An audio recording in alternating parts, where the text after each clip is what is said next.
بازار میں ایک پاگل جا رہا ہے، پیدائشی پاگل ہے، سارے شہر کے بچے اس کے پیچھے لگے ہوئے ہیں، جوان اس کے پیچھے لگے ہوئے ہیں، پتھر مار رہے ہیں۔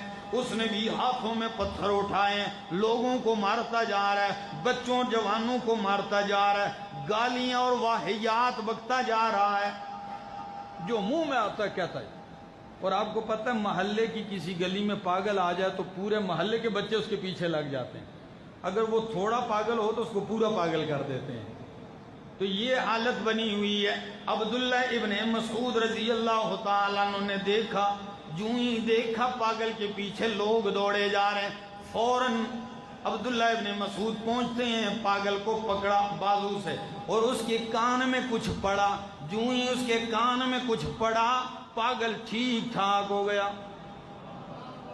بالکل ٹھیک، اچھا بھلا ہوگا۔ شور مچ گیا کہ عبداللہ ابن مسعود نے پاگل کو ٹھیک کر دیا، اس کے کان میں کچھ پڑا تو وہ ٹھیک ہو گیا۔ بات چلتے چلتے نبی کریم تک پہنچی، نبی کریم نے بلایا، فرمایا اے ابن مسعود، تو نے پاگل کے کان میں کیا پڑا کہ وہ پاگل بھی ٹھیک ہو گیا؟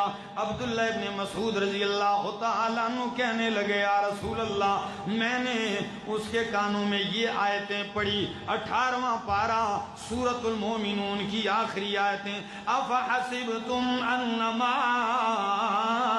خلقناکم عبثا وانکم الینا لا ترجعون فتعالى الله الملك الحق لا اله الا هو رب العرش الكريم۔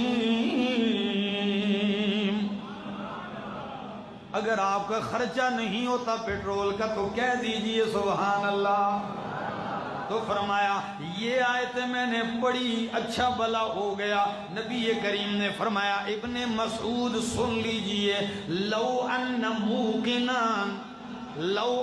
موقنان، اے ابن مسعود تو نے تو پاگل پہ پڑھی، وہ ٹھیک ہو گیا، مجھ سے سن، اگر یقین والا بندہ پکے یقین سے، پکے عقیدے سے یہ آیتیں پڑھے، اگر اس کے راستے میں پہاڑ بھی حائل ہو جائے تو اللہ پہاڑوں کو بھی اٹھا کے ہٹا دیں گے اس کے راستے سے۔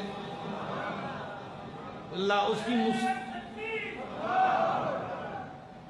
میرا دوست توجہ کر، قرآن یہ وہ پرتاثیر کتاب ہے، یہ وہ اثر رکھتی ہے، لیکن افسوس کی بات ہے ہم نے قرآن کو سمجھا ہی نہیں ہے، ہم نے اس کو سنایا ہی نہیں ہے۔